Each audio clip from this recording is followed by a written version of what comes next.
ಪ್ರಕಾಶದ ಹಿಂದಿರುವ ದೀಪವನ್ನು ಬೇರ್ಪಡಿಸಿ ಬಿಟ್ರೆ ಪ್ರಕಾಶ ಇರುವುದಿಲ್ಲ. ಒಂದು ಅವಲಂಬಿಸಿಕೊಂಡಿರ್ತಾವ. ಅದು ಅಗಲದ ಸಂಬಂಧ. ಬಲ ಎಡ ಇವೆರಡೂ ಸಂಬಂಧಗಳು ಅಗಲಿಸ್ಲಿಕ್ಕಾಗುವುದಿಲ್ಲ.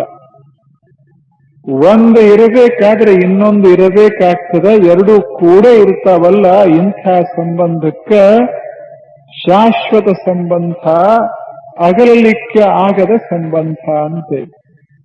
ಈ ಎರಡು ಬಗೆಯ ಸಂಬಂಧಗಳು ಜಗತ್ತಿನೊಳಗದಾವ. ಇವ ಯೋಗ.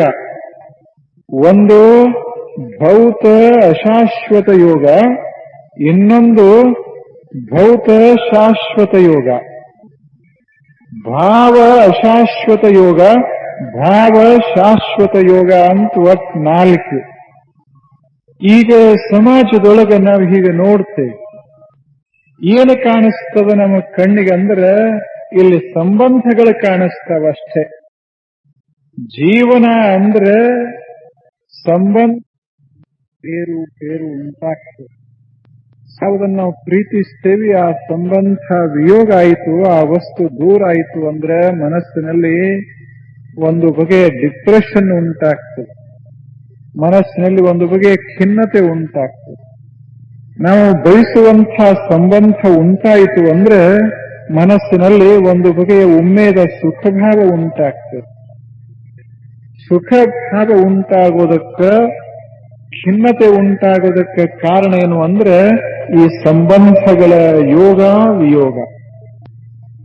ಜಗತ್ತಿನಲ್ಲಿ ಬದುಕೋ ತಕ ಈ ಸಂಬಂಧಗಳನ್ನು ತಪ್ಪಿಸ್ಲಿಕ್ಕಾಗೋದಿಲ್ಲ.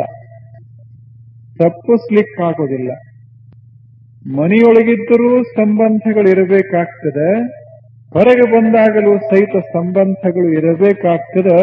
ಎಲ್ಲಿ ಹೋಗ್ತೇವೆ ಅಲ್ಲೆಲ್ಲ ಸಂಬಂಧಗಳು ನಿರ್ಮಾಣ ಹೊಂದ್ತಾ ಇರ್ತಾವ.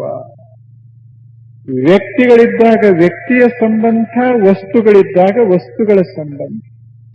ವ್ಯಕ್ತಿಗಳು ನಮ್ಮ ಮೇಲೆ ಎಷ್ಟು ಪ್ರಭಾವ ಬೀರ್ತಾರೆ ಅಷ್ಟೇ ವಸ್ತುಗಳು ಸಹಿತ ನಮ್ಮ ಮೇಲೆ ಪ್ರಭಾವ ಬೀರ್ತಾ ಇರ್ತಾವೆ. ಎಷ್ಟು ಪ್ರಭಾವ ಬೀರ್ತಾರೆ ಅಷ್ಟೇ ವಸ್ತುಗಳು ಸಹಿತ ನಮ್ಮ ಮೇಲೆ ಪ್ರಭಾವ ಬೀರ್ತಾ ಇರ್ತಾವ. ಜಡ ಇರಬಹುದು ವಸ್ತು, ಆದರೆ ಜಡವಸ್ತು ಕೂಡ ಮನುಷ್ಯನ ಮನಸ್ಸಿನ ಮೇಲೆ ಅದ್ಭುತ ಪ್ರಭಾವ ಬೀರ್ತಾ ಇರ್ತದೆ. ಅನೇಕ ಘಟನೆಗಳನ್ನು ನಾವು ನೋಡ್ತೀವಿ. ಅಂಥ ಘಟನೆಗಳನ್ನು ವ್ಯಕ್ತಿಯ ಮೇಲೆ ಪ್ರಭಾವ ಬೀರೋದು ಬಹಳ ದೊಡ್ಡ ಮಾತಲ್ಲ. ಆದರೆ ಸಾಮಾನ್ಯ ವಸ್ತುಗಳು ಮನುಷ್ಯನ ಮೇಲೇನು ಪ್ರಭಾವ ಬೀರ್ತಾವಲ್ಲ, ಇದು ಬಹಳ ಆಶ್ಚರ್ಯ. ಒಂದು ಸಲ ರಾತ್ರಿ ಕಾಲ ಒಂದು ದೊಡ್ಡ ಮನೆಯೊಳಗೆ ಮನೆಯ ಮಾಲೀಕ, ಬಹಳ ಶ್ರೀಮಂತ ಮಾಲೀಕ ಮಲಗಿದಾನೆ. ರಾತ್ರಿ 10, 11, 12 ಗಂಟೆ ಸಮಯ, ಹಿಂದಿನ ಕಾಲ. ಮನೆ ಮಾಲೀಕ ಒಂದು ನಾಯಿಯನ್ನ ಸಾಕಿದ್ದ. ನಾಯಿ ಹೊರಗಿತ್ತು, ಕುಳಿತುಕೊಂಡಿತ್ತು. ರಾತ್ರಿ 12 ಗಂಟೆ ಸಮಯದೊಳಗೆ ಎಲ್ಲಾ ಕಡೆ ಕತ್ತಲೆ ಆವರಿಸದೆ ಆ ಮನೆ ಮಾಲೀಕ ಪ್ರೀತಿಸಿದಂಥ ಅತ್ಯಂತ ಪ್ರಾಮಾಣಿಕ ನಾಯಿ ಒಂದು ಮನಿ ಕಾಯ್ತಾ ಹೊರಗೆ ಕೂತ್ಕೊಂಡ. ಅಲ್ಲಿಗೆ ಒಬ್ಬ ಕಳ್ಳ ಬಂದ ಒಬ್ಬ ಬಹಳ ಜಾಣ ಕಳ್ಳ. ಆತ ನಾಯಿಯನ್ನ ನೋಡ್ದ. ಬಹಳ ಭಯಾನಕವಾದಂತಹ ನಾಯಿ. ತನ್ನ ಪಿಶುವಿಯೊಳಗ ಒಂದು ಬ್ರೆಡ್ ತಂದಿದ್ದ. ಅದಕ್ಕೊಂದಿಷ್ಟು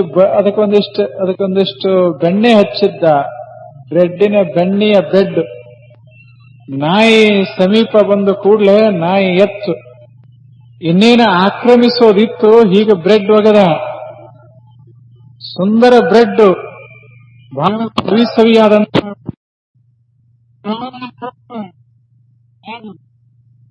ಎಂಥವರನ್ನಾದರೂ ಸಹಿತ ಕೊಟ್ಟು ಸುಮ್ಮನಾಗಿಸೋದು ಸಾಧ್ಯದ ಅಂತ ಕಳ್ಳನಿಗೆ ಗೊತ್ತಿತ್ತು. ಅವ ಬಹಳ ಜಾಣ ಕಳ್ಳ. ನಾ ಹೇಳ್ದಂಗ ಬೇರೆ ಬೇರೆ ಕಡೆ ಹಚ್ಕೋಬೇಕದನ್ನ ಆ ಮಾತು. ಯಾರಾದ್ರೇನಾತು, ಸ್ವಲ್ಪ ಹಿಂಗ ಬ್ರೆಡ್ ಒಗದು ಬಿಟ್ರೆ ಯಾರು ಸೋಲ್ಲಿಕ್ಕಿಲ್ಲ. ಕಳ್ಳನಿಗೆ ಹಿಂಗನಿಸ್ತು, ಒಂದು ಸಾದಾ ಹೀಗೆ ಒಗೆದು ಬಿಟ್ರೆ ಒಂದು ದೇವತೆನೇ ಕರುಣಾ ಮಾಡ್ತಾ ಇರುವಾಗ ಒಂದು ನಾಯಿ ಕಿಮ್ಮತ್ತೇನು ಅಂದ. ಬ್ರೆಡ್ ತಂದಿದ್ದ, ಹಿಂಗ್ ಒಗೆದ ತೂರ್ದ. ಅವಾಗ ಹೇಳ್ತು ನಾಯಿ ಹೇಳ್ತು, ನಿನ್ನ ಒಂದು ಬ್ರೆಡ್ ತಿಂದು ಸುಮ್ಮನೆ ಇರೋದಕ್ಕ ನಾನು ಮನುಷ್ಯಲ್ಲ, ನನ್ನಲ್ಲಿ ಪ್ರಾಮಾಣಿಕತೆಯ ಪರಮಾವಧಿ 100% ನನಗೆ ಗೊತ್ತದ, ಯಾವುದರಲ್ಲಿ ಸೌಖ್ಯದ ನನಗೆ ಗೊತ್ತದ. ನಿನ್ನ ಒಂದು ತುಣುಕಿನ ಆಸೆಗೆ ನಾನು ಬಲಿ ಬಿದ್ದೆ ಅಂದ್ರೆ ನನ್ನ ಜೀವನದ ಸಂಪತ್ತ ಕಳ್ಕೋತೇನೆ. ನನ್ನ ಮನೆಯ ಮಾಲೀಕನನ್ನ ಕಾಪಾಡಿದರೆ ನಾನು ಸಾಯೋ ತಕ ಆನಂದವಾಗಿರಬಲ್ಲೆ. ನಿನ್ನ ಒಂದು ಬ್ರೆಡ್ಡಿನ ಮೋಹಕ್ಕೆ ಬಿದ್ದೆ ಅಂದ್ರೆ ನಾನು ಬೀದಿಯ ಪಾಲಾಗ್ತೇನೆ ಅನ್ನೋದು ನನಗೆ ಗೊತ್ತದ. ಅಷ್ಟೇ ಅಲ್ಲ, ಇಂಥ ಸಾಮಾನ್ಯ ವಸ್ತುಗಳ ಪ್ರಭಾವಕ್ಕೆ ಪ್ರಾಣಿಗಳಷ್ಟು ಬಲಿ ಬೀಳೋದಿಲ್ಲ, ಎಷ್ಟು ಮನುಷ್ಯರ ಬಲಿ ಬೀಳ್ತಾರೆ. ಹಿಂಗ ಒಂದು ತುಣುಕ ಒಗೆದು ಬಿಟ್ರೆ 10,000 ಹಿಂಗ ಒಂದು ತುಣುಕ ಒಗೆದು ಬಿಟ್ರೆ ಎಂಥ ವರ ಆದ್ರೂ ಬಲಿ ಬೀಳ್ತದ. ಎಂಥ ವರ ಆದ್ರೂ ಬಲಿ ಬೀಳ್ತದೆ. ಏನ್ ನೋಡ್ಬೇಕು, ಬಹಳ ಆದ್ರೆ ಕೆಲವ್ರಿಗೆ ಹಂಗ ಆಗುದಿಲ್ಲ. ಒಂದು ಬ್ರೆಡ್ನಾಗ ಒಲಿಯುವುದಿಲ್ಲ, 2 ಬ್ರೆಡ್ ಒಗೆದ್ರೆ ಒಲಿತಾವ್, ಕೆಲವು 3 ಬ್ರೆಡ್ ಒಗೆದ್ರೆ ಒಲಿತಾವ್, ಕೆಲವು 4 ಬ್ರೆಡ್ ಒಗೆದ್ರೆ ಒಲಿತಾವ್, ಕೆಲವು 1 ಲಕ್ಷ ಹೀಗೆ ಕೊಟ್ಟು ಬಿಟ್ರೆ ಹಾಗ ನೋಡ್ಬೇಕು. ಸಾಮಾನ್ಯ ವಸ್ತುಗಳ ಬಲಿಗೆ ಹೆಂಗ ಮನುಷ್ಯ ಬೀಳ್ತಾನ, ಹಂಗ ಪ್ರಾಣಿ ಸಹಿತ ಬೀಳೋದಿಲ್ಲ, ಅಷ್ಟ ಬಲಿಗೆ ಬೀಳ್ತಾನ ಮನುಷ್ಯ. ಇದು ಜಡವಸ್ತುಗಳ ಪ್ರಭಾವ ಮನುಷ್ಯನ ಮನಸ್ಸಿನ ಮ್ಯಾಲ ಎಷ್ಟದ ನೋಡಂಗ. ಇಂಥ ಪ್ರಭಾವದಿಂದ ಯಾವ ವಸ್ತು ಕಡ್ಯಾಕದ ಅದಕ್ಕೆ ದೇವರು ಅಂತ ಕರೀತಾರೆ. ಯಾವ ವಸ್ತುವನ್ನ ಹೊಗಳಿಕ್ಕೆ ಸಮಾಧಾನ ಪಡಿಸ್ಲಿಕ್ಕಾಗೋದಿಲ್ಲ, ತೃಪ್ತಗೊಳಿಸ್ಲಿಕ್ಕಾಗೋದಿಲ್ಲ, ಯಾವ ವಸ್ತುವಿನ ಮೇಲೆ ನಮ್ಮ ಕೊಡುಗೆಗಳು ಕಾಣಿಕೆಗಳು ಪ್ರಭಾವ ಬೀರೋದಿಲ್ಲ, ಯಾವ ವಸ್ತುವಿನ ಮೇಲೆ ನಮ್ಮ ಯಾವ ಸಂಪತ್ತ ಪ್ರಭಾವ ಬೀರೋದಿಲ್ಲ, ಅಂಥ ವಸ್ತುವೇ ದೇವರು. ನೀವು ಹೊಗಳಿದರೂ ಅಷ್ಟೇ ಅದೆ, ನೀವು ಬೈದರೂ ಅಷ್ಟೇ ಅದೆ. ಕೋಟಿ ಕೋಟಿ ಸಂಪತ್ತ ಅದರ ಹತ್ತಿರ ಇಟ್ಟರು ಅಷ್ಟೇ ಅದ, ಓದ್ರು ಅಷ್ಟೇ ಅದ. ಭಗವಂತ ಅದಕ್ಕೆ ಬಲಿ ಬೀಳೋದಲ್ಲ. He is beyond the influence of the material objects. ಇಲ್ಲ, ನಮ್ಮ ವಸ್ತುಗಳ ಪ್ರಭಾವ ಅವನ ಮೇಲೆ ಆಗುವುದಿಲ್ಲ, ಅವನಿಗೆ ದೇವರು ದೇವರು ಅಂತ ಕರೆಯುವುದು.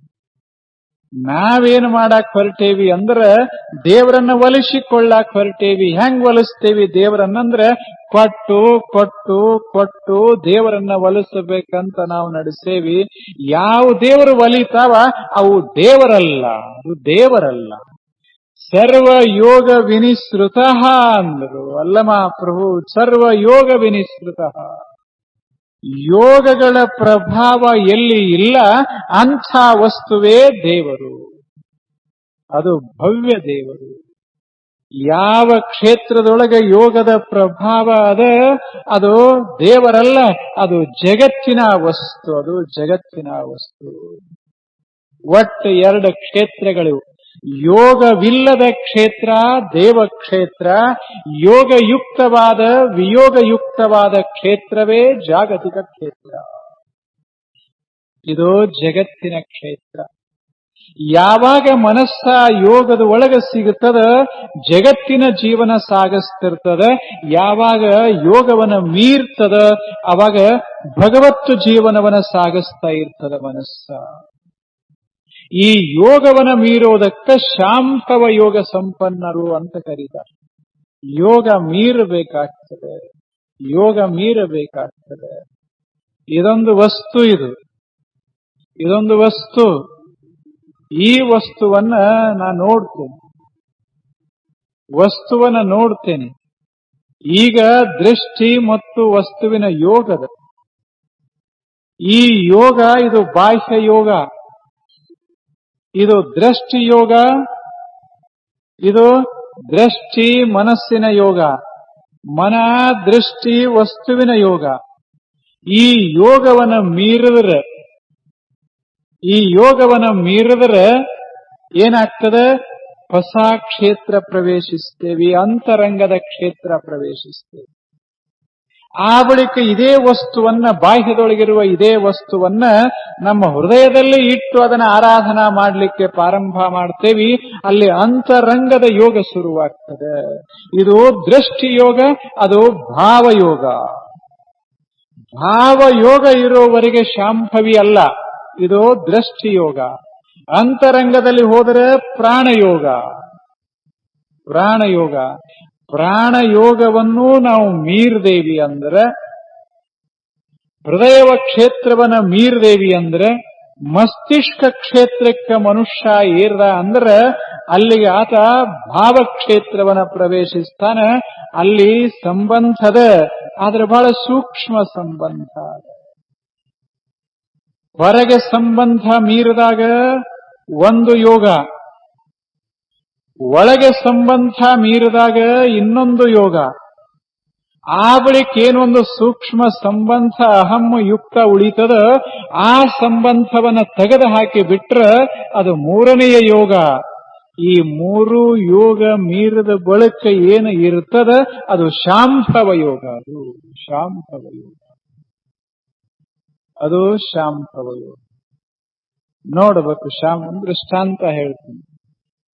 ನಾನು ಒಂದು ವಸ್ತು ನೋಡಿದೆ, ಒಂದು ಸಂಗೀತ ಕೇಳಿದೆ, ಸಂಗೀತದೊಳಗೆ ಮಗ್ನಾದೆ ಅಂದ್ರೆ ಇದಕ್ಕೇನಂತಾರ? ಸಂಗೀತ ಯೋಗ, ಶಬ್ದ ಯೋಗ, ಧ್ವನಿ ಯೋಗ ಅಂತ, ನಾದ ಯೋಗ. ಅದ ನಾದ ಶಾಂತ ಆಗ್ತದೆ, ಹೊರಗಿನ ಸಂಗೀತ ಶಾಂತ ಆಗ್ತದೆ. ಆ ಬಳಿಕ ಮನಸ್ಸಿನಲ್ಲಿ ತರಂಗಿತವಾಗ್ತದೆ ಸಂಗೀತ. ಮನಸ್ಸಿನೊಳಗಿರುವಂತಹ ಸ್ಪಂದನೆಯನ್ನ ನಾವು ಅನುಭವಿಸ್ತಾ ಸ್ಪಂದನೆಯೊಳಗೆ ಬೆರೆತು ಹೋದರೆ ಇದು ಎರಡನೆಯ ಯೋಗ. ಈ ಸ್ಪಂದನೆಗಳೆಲ್ಲ ಮರೆಯಾದ ನಂತರ ಮನಸ್ಸಿನಲ್ಲಿ ಒಂದು ಬಗೆಯ ಸಂತೋಷ ತುಂಬಿಕೊಳ್ಳುತ್ತದೆ. ಆ ಸಂತೋಷದ ಮಧ್ಯ ಮನಸ್ಸು ತಲ್ಲೀನಾಗಿ ಬಿಟ್ರೆ ಇದಕ್ಕೆ ಮೂರನೇ ಯೋಗ. ಯಾವಾಗ ಈ ಮೂರು ಯೋಗ ಮರೆಯಾಗ್ತಾವ, ಸಂತೋಷದ ಅನುಭವ ನಿಂತು ಹೋಗುತ್ತದೆ. ಆ ಬಳಿಕ ಅಂತರಂಗದ ಸಂವೇದನಾ ಯೋಗ ನಿಂತು ಹೋಗ್ತದೆ, ಸ್ಪಂದನಾ ಯೋಗ ನಿಂತು ಹೋಗ್ತದೆ, ಬಾಹ್ಯದೊಳಗಿರುವ ನಾದ ಯೋಗ ನಿಂತು ಹೋಗ್ತದೆ. ಮೂರು ಯೋಗ ನಿಂತು ಹೋದ ಬಳಿಕ ಏನೊಂದು ಅಹಂ ತಾನತ ಏಕತಾನತ ಉಳಿತದಲ್ಲ, ಅಂಥ ಅಹಂ ಏಕತಾನತೆಗೆ ಶಾಂಭವ ಯೋಗ ಅಂತ ಕರೀಬೇಕು. ಬಹಳ ಸುಂದರವಾದಂತಹ ಯೋಗ ಇದು. ಇಂಥ ಯೋಗದೊಳಗೆ ಏನು ಅನುಭವಕ್ಕೆ ಬರ್ತದೆ ಅದಕ್ಕೆ ದೇವರು ಅಂತ ಕರೆಯೋಣ. ಅಂಥ ದೇವರ ಪರಿಜ್ಞಾನ ಉಂಟಾತು ಅಂದ್ರೆ ಏನಾಗ್ತದೆ? ನಮ್ಮ ಮನಸ್ಸಿನಲ್ಲಿ ಒಂದು ಬಗೆಯ ಶಾಂತತೆ ಆವರಿಸ್ತದ, ಸೌಖ್ಯ ಆವರಿಸ್ತದ, ರಸ ತುಂಬುತ್ತದೆ, ಭಕ್ತಿ ತುಂಬುತ್ತದೆ. ಇಂಥ ಯೋಗೋತ್ತರ ಭಕ್ತಿ, ಇದು ಯೋಗೋತ್ತರ ಭಕ್ತಿ, ಅದು ಯಾವಾಗ ಜೀವನದಲ್ಲಿ ಪ್ರವಾಹಿತವಾಗ್ತದೆ ಅವಾಗ ಬಾಹ್ಯ ಬದುಕ ಬಹಳ ಸುಂದರವಾಗ್ತದೆ. ಇಷ್ಟು ನಾವು ಹಿನ್ನೆಲೆ ನೋಡ್ತಾ ಇದ್ದೇವೆ. ಈಗ ಈ ಬಾಹ್ಯದೊಳಗ ಹೆಂಗ ವರ್ತಿಸ್ತಾನ ಭಕ್ತ? ಕೆಲ ಸಂಗತಿಗಳನ್ನ ನಿನ್ನೆವರೆಗೆ ನೋಡೇವಿ. ಈಗ ಒಂದು ಸಂಗತಿ ನೋಡ್ತೇವೆ. ಆತ ಭಕ್ತನ ಮನೆಯೊಳಗ ಎಂಥ ವಾತಾವರಣ ಅದ ನಾವು ನಿನ್ನೆ ನೋಡೇವಿ. ಇನ್ನ ಜಗತ್ತ ಅಂದ್ರೆ ಜಗತ್ತು, ಸಮಾಜ ಅಂದ್ರೆ ಸಮಾಜದೊಳಗ ಎಲ್ಲಾ ತರ ಜನ ಇರ್ತಾರ. ಇಷ್ಟು ನಾವು ವಿಚಾರ ಮಾಡಬೇಕು. ಎಲ್ಲಾ ತರ ಜನ ಇರ್ತಾರ. ನಮಗೆ ಹಿಡಿಸುವಂಥ ಜನ ಇರ್ತಾರೆ, ನಮಗೆ ಹಿಡಿಸಲಾರದಂಥ ಜನ ಇರ್ತಾರೆ. ಜಗತ್ತಿನ ವೈವಿಧ್ಯಪೂರ್ಣ ಇದು ಜಗತ್ತ, ಏಕರೂಪ ಅಲ್ಲ, ಇದು ವೈವಿಧ್ಯಪೂರ್ಣ ಇದು ಜಗತ್ತ. ಇಲ್ಲಿ ಇಂಥದೇ ಇರಬೇಕಂತಿಲ್ಲ. ಒಂದೇ ಕ್ಷೇತ್ರದೊಳಗೆ, ಒಂದೇ ಊರೊಳಗೆ 100 ಭಾವನೆಯ ಜನ ಇರ್ತಾರೆ. ಅಂದ ಬಳಿಕ ಜಗತ್ತಿನಾಗ ಎಷ್ಟು ಭಾವನೆಗಳಿಂದ ಕೂಡಿದ ಜನ ಇರಬೇಕು ವಿಚಾರ ಮಾಡಂಗ. ಬಹಳಷ್ಟು ವೈವಿಧ್ಯಪೂರ್ಣ ಇಲ್ಲ, ಬಹಳ ವೈವಿಧ್ಯಪೂರ್ಣ. ಪ್ರತಿಯೊಬ್ಬ ಮನುಷ್ಯ ಏನು ಈ ಜಗತ್ತಿನಾಗ ಬಂದ ಆತ ಸುತ್ತಮುತ್ತಲಿರುವ ಜಗತ್ತನ್ನ ಕಂಡು ಬಾಳಲಿಕ್ಕೆ ಪ್ರಾರಂಭ ಮಾಡಿದ. ಆತನ ಸ್ವಭಾವ, ಆತನ ಜ್ಞಾನ, ಆತನ ಅನುಭವ ಸಂಪೂರ್ಣ ಪರಸ್ಪರ ಭಿನ್ನವಾಗಿರ್ತದೆ. ನಾವು ಎಷ್ಟು ಕೂಡಿದ್ದರೂ ಸಹಿತ ನನ್ನ ವಿಚಾರಗಳೇ ಬೇರೆ, ಇವರ ವಿಚಾರಗಳೇ ಬೇರೆ, ನಿಮ್ಮ ವಿಚಾರಗಳೇ ಬೇರೆ. ಬೇಕಾದಷ್ಟು ನಾವು ಕೂಡಿದ್ದರೂ ಸಹಿತ ಸ್ವಲ್ಪರೇ ಭಿನ್ನ ಆಗೋದು. ಅದೇ ವಚನ ನೀವು ಓದ್ರಿ, ನಾನು ಅದೇ ವಚನ ಓದ್ತೇನೆ, ಎಲ್ಲರೂ ಅದೇ ವಚನ ಓದ್ರಿ. ಆದರೆ ನಾನು ಅರ್ಥ ಮಾಡಿಕೊಳ್ಳೋದೇ ಬೇರೆ, ನೀವು ಅರ್ಥ ಮಾಡಿಕೊಳ್ಳೋದೇ ಬೇರೆ, ಇನ್ನೊಬ್ಬರ ಅರ್ಥ ಮಾಡಿಕೊಳ್ಳೋದೇ ಬೇರೆ. ಯಾಕೆ? ನನ್ನ ಮಸ್ತಿಷ್ಕದ ಕನ್ನಡಿ ಬೇರೆ, ನಿಮ್ಮ ಮಸ್ತಿಷ್ಕದ ಕನ್ನಡಿ ಬೇರೆ. ಪ್ರತಿಯೊಬ್ಬರ ಕನ್ನಡಿ ಭಿನ್ನ ಭಿನ್ನವಾಗಿರೋದರಿಂದ ಅದರಲ್ಲಿ ಮೂಡೋ ರೂಪ ಬಹಳ ಭಿನ್ನವಾಗಿರ್ತದೆ. ಎಷ್ಟು ಅಭಿರುಚಿಗಳು, ಎಷ್ಟು ವಿಚಾರಗಳು, ಎಷ್ಟು ಭಾವನೆಗಳು, ಇವುಗಳನ್ನೆಲ್ಲ ತೆಗೆದು ಹಾಕ್ಲಿಕ್ಕೆ ಹೆಂಗ್ ಸಾಧ್ಯದೆ? ಸಾಧ್ಯ ಆಗುವುದಿಲ್ಲ. ಎಲ್ಲಾ ಇರೋದೇ ಸಮಾಜ ಅಂದ ಬಳಿಕ ಹಲವು ಧರ್ಮ, ಹಲವು ಮತ, ಹಲವು ಆಲೋಚನೆಗಳು, ಹಲವು ಇಚ್ಛೆಗಳು, ಹಲವು ಕಾರ್ಯಗಳು ಎಲ್ಲ ಈ ಜಗತ್ತಿನೊಳಗಿರೋದೆ. ಇಂಥ ಅದ್ಭುತವಾದಂಥ ವೈವಿಧ್ಯಪೂರ್ಣ ಜಗತ್ತಿನೊಳಗ ಭಕ್ತನೊಬ್ಬ ಬಾಳಬೇಕಾಗ್ತದೆ. ಬಾಳತಾನ. ಹೆಂಗ ಬದುಕ್ತಾನ ಭಕ್ತ ಅಂತ ಕೇಳಿದ್ರೆ, ಭಕ್ತ ಬಹಳ ಅದ್ಭುತವಾಗಿ ಬದುಕ್ತಾನ. ಹೆಂಗ ಬದುಕ್ತಾನಂದ್ರೆ, ಭಕ್ತ ಬೇಕಾಗಿ ಬದುಕ್ತಾನ, ಬೇಕಾಗಿ ಬದುಕ್ತಾನ. ಭಕ್ತ ಬೇಕಾಗಿ ಬದುಕ್ತಾನೆ. ಇದರ ಅರ್ಥ ಏನಪ್ಪಾ ಅಂದ್ರೆ, ಭಕ್ತನ ಬಗ್ಗೆ ಸಮಾಜ ಒಂದು ಬಗೆಯ ಆತ್ಮೀಯ ಭಾವನೆ ನಿರ್ಮಾಣ ಮಾಡಿಕೋಬೇಕು. ಹಂಗ ಬದುಕ್ತಾನೆ ಭಕ್ತ. ಅದು ಭಕ್ತನ ವೈಶಿಷ್ಟ್ಯ. ಭಕ್ತನ ವೈಶಿಷ್ಟ್ಯ. ಆತ ನೋಡ್ತಾನ ಜಗತ್ತನ್ನ. ಜಗತ್ತಿನೊಳಗೆ ವೈವಿಧ್ಯಪೂರ್ಣ ಜನ ಇರ್ತಾರೆ. ಆತ ಹೇಗೆ ಹೊರಡ್ತಾನಂದ್ರೆ, ನಾನು ಕಿರಿಯ, ಜಗತ್ತಿನ ಜನ ಎಲ್ಲ ಹಿರಿಯರು ಅಂತ ಹೊರಡ್ತಾನೆ. ಇದು ಬಸವಣ್ಣವರು ಕೊಟ್ಟ ಸೂತ್ರ. ಜಗತ್ತಿನಾಗ ಹೆಂಗಿರದು? ಎನಗಿಂತ ಕಿರಿಯರಿಲ್ಲ, ಇವರಿಗಿಂತ ಹಿರಿಯರಿಲ್ಲ. ಹಿಂಗ ಯಾವ ಮನುಷ್ಯ ಹೊರಡ್ತಾನ, ಇಂಥ ಮನುಷ್ಯ ಎಲ್ಲರಿಗೆ ಬೇಕಾಗ್ತಾನೆ.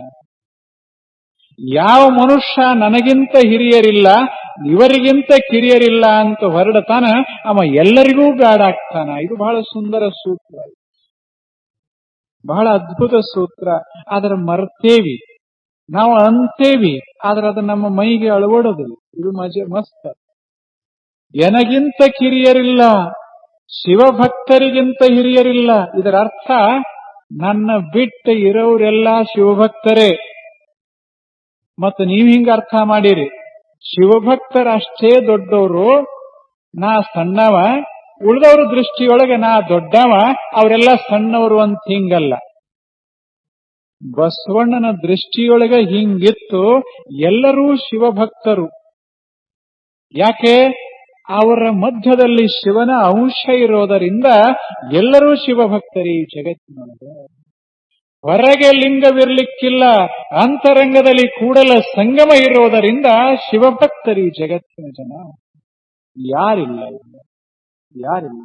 ಯಾವ ದೇಹದೊಳಗೆ ಬೆಳಕಿಲ್ಲ, ಯಾವ ದೇಹದೊಳಗೆ ಚೇತನ ಇಲ್ಲ, ಇಂಥ ದೇಹದಲ್ಲಿ ಕೂಡಲ ಸಂಗಮ ಇಲ್ಲ ಅಂದ್ರೆ ಅದು ಬೇರೆ, ಆ ಮಾತು ಬೇರೆ. ಇದು ದೇವರಿಲ್ಲದ ದೇಹ ಅಂತ ಭಾವಿಸಬೇಕು. ಆದ್ರೆ ಅಂಥ ದೇಹ, is it possible to find a body where there is no consciousness divine? ಯಾವುದೇ ದೇಹದಳು, ಯಾವ ದೇಹ ಅದು ಅಪವಿತ್ರ ಇರ್ಲಿ ಪವಿತ್ರ ಇರ್ಲಿ, ಆ ದೇಹದೊಳಗ ಕೂಡಲ ಸಂಘ ಇದಾನ. ಅಂದ್ರೆ ಸಂಘವಿಲ್ಲದ ಸಂಘ ಅದ. ನಾನು ಆಗಲೇ ಹೇಳಕತ್ತಿದ್ದೆ, ಯೋಗ ಅಂದ್ರೆ ಸಂಘ, ಸಂಬಂಧ.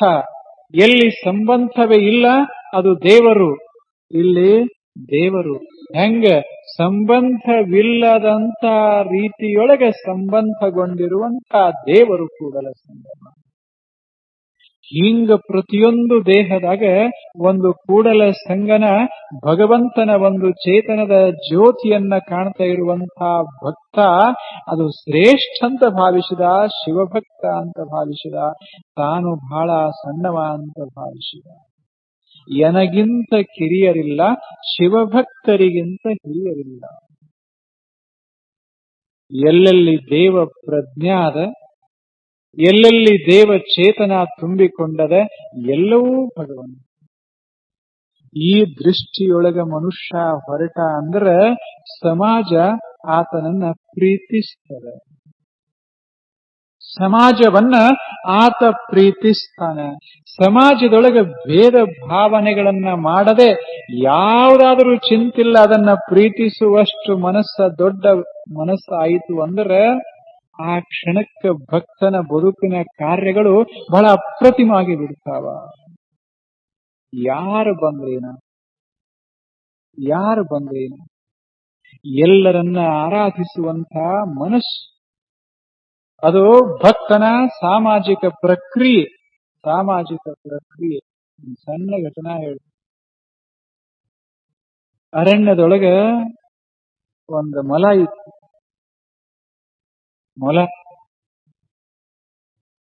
ಮೊಲ ನಿಮಗ್ ಗೊತ್ತದ, ಬಹಳ ಮೃದು ಮಧುರ ದೇಹ, ಎಂಥ ಸುಂದರ ರೂಪ.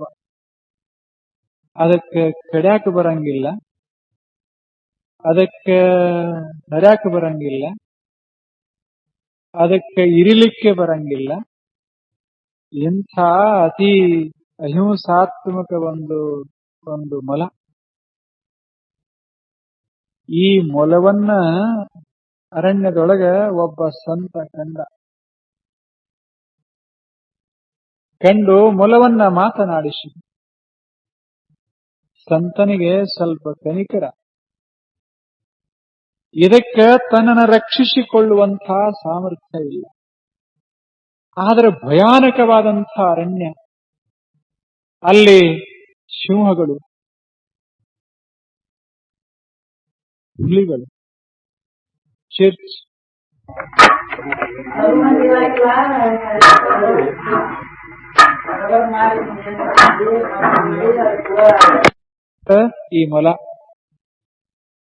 ಈ ಮೊಲ ಚಿಕ್ಕ ಮೊಲ, ಒಂದು ಸಣ್ಣ ಮೊಲ. ಸಂತ ಹೀಗೆ ಬರ್ತಾ ಇರುವಾಗಲೇ ಈ ಮೊಲದ ತಾಯಿಯನ್ನ ಒಂದು ತೋಳ ಹಿಡಿತು. ಬಹಳ ಪುಟ್ಟ ಮೊಲ ತೋಳ ಹಿಡಿತು. ಮೊಲ ಓಡಿ ಬಂದು, ಚಿಕ್ಕ ಮೊಲ ಓಡಿ ಬಂದು ತನ್ನ ಕುಟೀರದೊಳಗ ತನ್ನ ಹೊದರಿನಲ್ಲಿ ಕೂತ್ಕೊಂಡಿತ್ತು. ನಡಗುತ್ತಾ ಇತ್ತು ಮೊಲ. ತಾಯಿ ಮೊಲವನ್ನ ಅದು ತಿಂದ ಹಾಕ್ತು, ಓತು. ಅವಾಗ ಸಂತನಿಗೆ ಮನಸ್ಸು ಕರಗಿತು. ಸಂತ ಬಹಳ ಸಿದ್ಧಿ ಪುರುಷ. ಆತ ಪಶುವಿನ ಹತ್ತಿರ ಬಂದ, ಮೊಲದ ಹತ್ತಿರ ಬಂದ, ಮೊಲವನ್ನ ಮಾತನಾಡಿಸಿ. ಬಹಳ ದುಃಖ ಆಗಿರಬೇಕಲ್ಲ ಅಂದ. ಮರಿ ಮೊಲ ಹೇಳ್ತು, ಹೌದು ದುಃಖ ಆಗಿದೆ, ಆದ್ರೆ ಏನ್ ಮಾಡೋದು, ಅದು ನಮ್ಮ ಜೀವನ ಅಂತು ಮೊಲ. ಅವಾಗ ಸಂತ ಹೇಳ್ದ, ಹೇಳು, ನೀನು ನಿನ್ನನ್ನು ರಕ್ಷಿಸಿಕೊಳ್ಳಿಕ್ಕೆ ಅಸಮರ್ಥ. ಇಷ್ಟೆಲ್ಲ ಪ್ರಾಣಿಗಳು ಈ ವನದೊಳಗೆ, ಇಂಥ ಭಯಾನಕ ಕ್ರೂರ ಪ್ರಾಣಿಗಳ ಮಧ್ಯ ಇಲ್ಲಿ ಬದುಕೋದಕ್ಕಿಂತ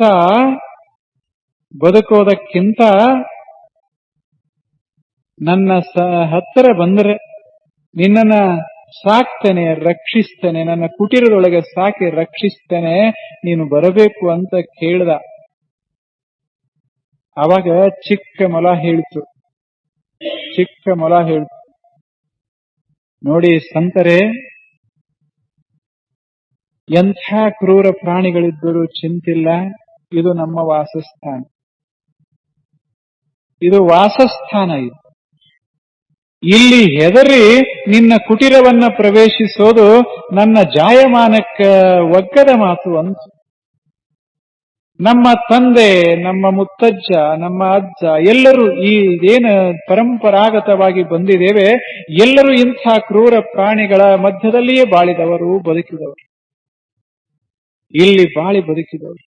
ನಾನು ಇಲ್ಲೇ ವಾಸ ಮಾಡಬೇಕೆ ವಿನಃ ನಿನ್ನ ಕುಟೀರಕ್ಕೆ ಬರುವ ಮನಸ್ಸು ನನಗಿಲ್ಲ, ನಿನ್ನ ಕೂಡ ಬದುಕೋದಿಲ್ಲ. ಈ ಪ್ರಾಣಿಗಳ ಮಧ್ಯದಲ್ಲೇ ನಾನು ಬದುಕಬೇಕು, ಅದು ನನ್ನ ಬದುಕ.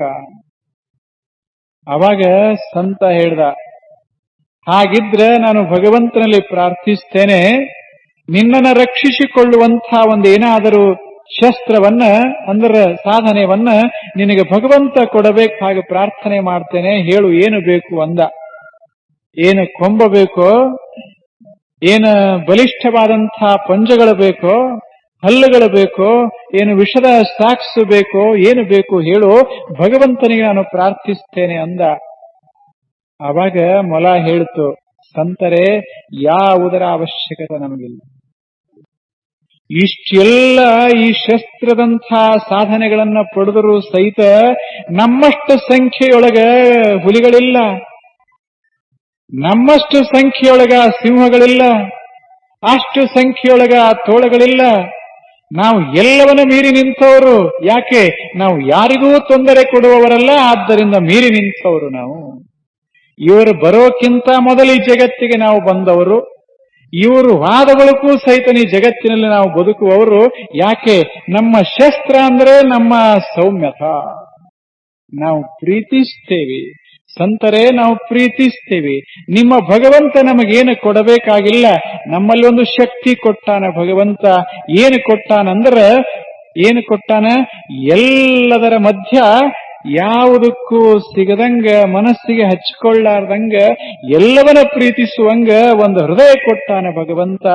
ನನ್ನ ಮೈಯಷ್ಟು ಬೆಳ್ಳಗ ಅಷ್ಟೇ ನನ್ನ ಮನಸ್ಸ ಬೆಳ್ಳಗ.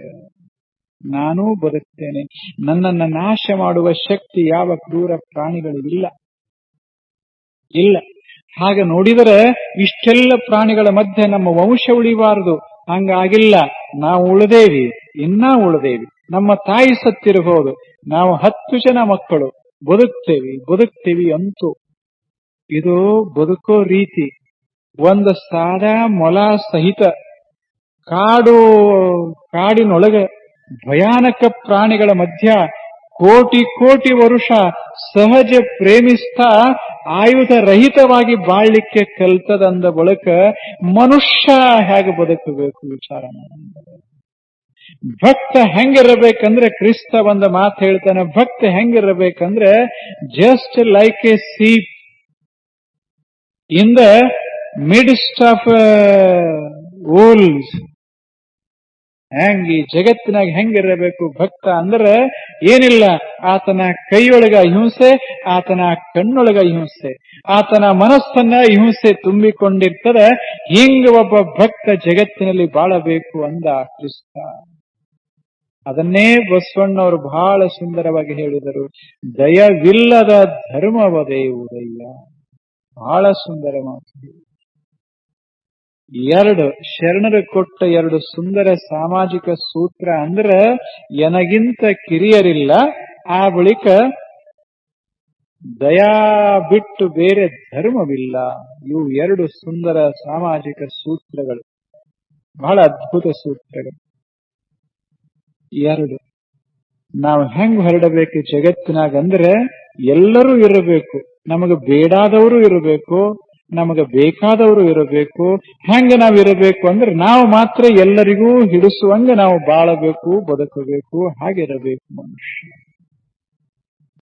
ಯಾರನ್ನ ನಾವು ಬರಮಾಡಿಕೊಂಡ್ರು ಅವೊಬ್ಬ ನಮ್ಮ ಅತಿಥಿ ಅಂತ ಭಾವ ತಾಳಿರಬೇಕು. ಜಗತ್ತಿನೊಳಗೆ ನಮ್ಮಲ್ಲಿ ಏನಾದರೂ ಒಂದು ಶಕ್ತಿ ಸಾಮರ್ಥ್ಯ ಇತ್ತು ಅಂದ್ರೆ, ಏನೇ ಇರ್ಲಿ, ಒಂದು ಬುದ್ಧಿ ಅಂತಿರ್ಲಿ, ಮಾತಂತಿರ್ಲಿ, ನಮ್ಮಲ್ಲಿ ಏನಾದ್ರೂ ಒಂದು ಹಣ ಇರ್ಲಿ, ನಮ್ಮಲ್ಲಿ ಒಂದು ತುತ್ತ ಅನ್ನ ಇರ್ಲಿ, ಏನದ ಅದನ್ನ ಸ್ವಲ್ಪ ಸುತ್ತಮುತ್ತಲಿನವರಿಗೆ ಒಂದು ತುತ್ತ ಕೊಟ್ಟು ತಿನ್ನುವಂತಹ ಹೃದಯವಂತಿಕೆ ಬಂತು ಅಂದ್ರೆ, ಇದಕ್ಕಿಂತ ದೊಡ್ಡ ಧರ್ಮ ಯಾವುದು? ಹಂಗ ಸಂತ ಬಾಳ